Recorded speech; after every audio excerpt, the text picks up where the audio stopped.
Now, in the last part of how you actually learn how to play the game is taking on the golf course. So there's 3 parts to effectively learning how to play the game. Technique is being able to just repeat the motion. Distance or accuracy control is learning how to control what the ball does. Scoring is then trying to put it all together. So from a scoring perspective and learning how to actually score better, the first thing to actually recognise is how the golf course has actually been designed. Okay, so in terms of understanding that the green is always designed first, right? So in any golf course, the green is always designed first in terms of laying out the greens and working out where they are from. So from there, the hole gets moved back to the tee. So the fairways are put in place, fairway bunkers are in place, all those sorts of things to actually challenge you as a golfer.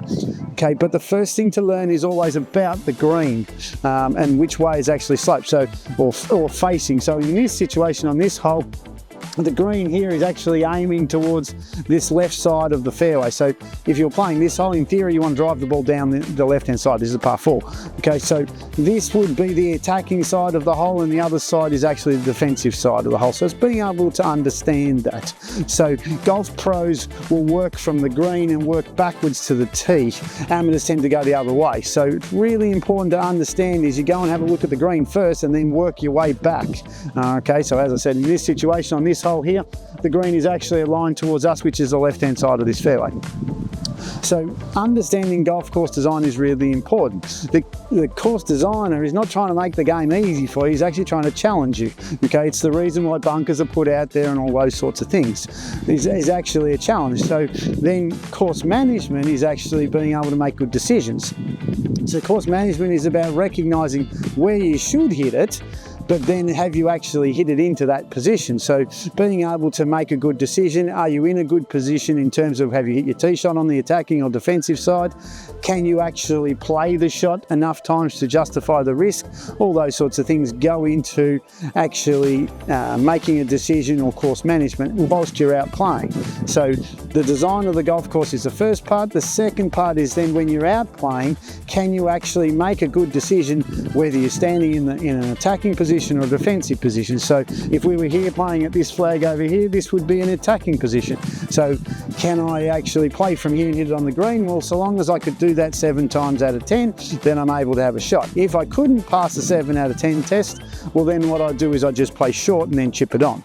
Understanding design is the first part. The second part is then when you're out playing is to actually make good decisions based on probability of success. So if you can have a higher chance of success than failure, you can play that shot. If you have a low chance of success, that would be actually a silly shot to play. Amateurs do that all the time, is they play shots they have a low chance of success at because they think they should play it. But relatively speaking, the bunkers are out here as a penalty for you if you don't hit the shot you're actually after. So probability of success is a really important component to actually making good decisions.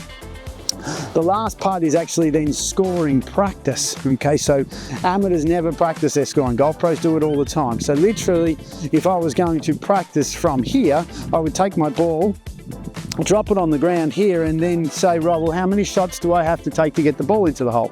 Now, I do this with my students all the time. I'm going to come out here and I'm going to make them practice from whatever position. You can practice anywhere on this hole you like, okay, but you've got to have one ball and you've got to make a number. You set the number. If you don't make that number, you've got to go back and do it again. So this is scoring practice. Amateurs never do this. Golf pros do it all. Every single golf pro would be doing this. So you can play the complete hole. If you want to play off an 18 handicap, well, then you have to make a bogey on this hole. This is a par 4, so you'd have to make a 5. If you don't make a 5, go back and do it again until you do. If you were going to play from here, so in this situation, playing about 120, 130 metre shot into the green, for me, ideally, I'd like to make a 2. If you're a tour player, if you're in this position, you have to be able to practice making 2 shots from here. If you're a 18 handicapper, you're probably making 4 from here. All right, so depending on the standard of player will then depend on how many shots it takes you to get the ball into the hole. From a practicing point of view, go anywhere you like on the golf course. It doesn't actually matter where. Drop a ball on the ground. So go into a bunker, go onto the green, go from 200 metres out, set a number. If you don't make that number, do it again. All right, and that's practicing scoring. So scoring is one ball and you've got to make a number. All right, so in a game, you've got to obviously do understand how the golf course is designed. You've got to understand where you're trying to actually play to. When you want to practice though, go anywhere you like, drop a ball on the ground and set a number. Don't make it too hard, don't make it too easy. The better you are, obviously, the further back you can go where you could still make a lower scores. All right, and so practicing and scoring and putting it all together is the last part of what I teach.